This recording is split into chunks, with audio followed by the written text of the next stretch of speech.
I have the yield curve pulled up right now, and I'm looking at seeing if I can get in the ballpark when the bottom of the stock market will be in the future for the next crash.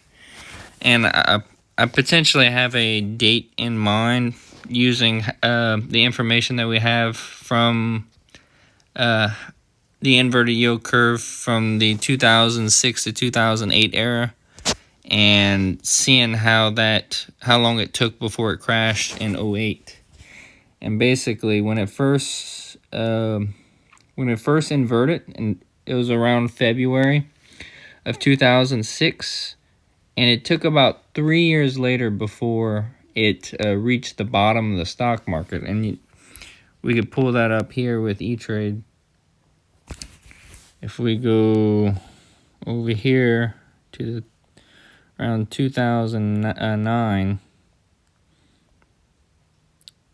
this was February of 2009.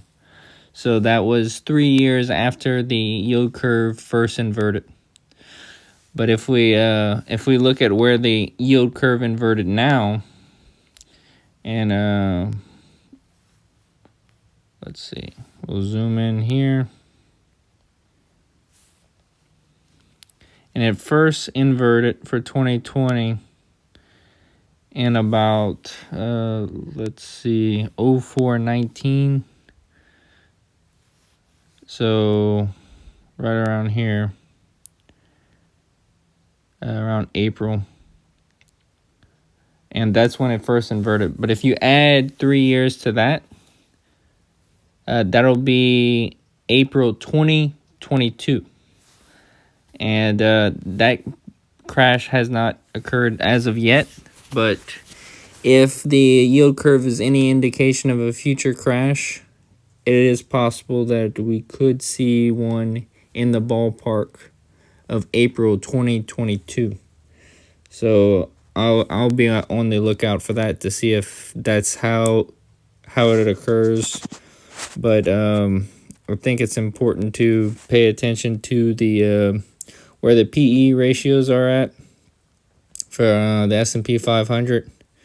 Usually it's a good indication that it's in a bubble when it's around 300, around a PE of 30 for the whole S&P 500. It only happened between 97 and 2002 that it went over 30. And we're over 30 right now.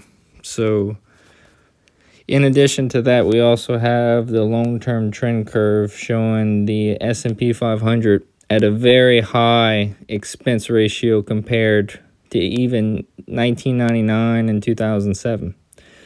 So I think this is a good time to potentially start cashing out a little bit and getting ready to put that money back in when discounts come. And as of now, I'm thinking April 2022 would possibly be a time where there could be some discounts. It's something worth looking into, I think. All right, thanks for your time.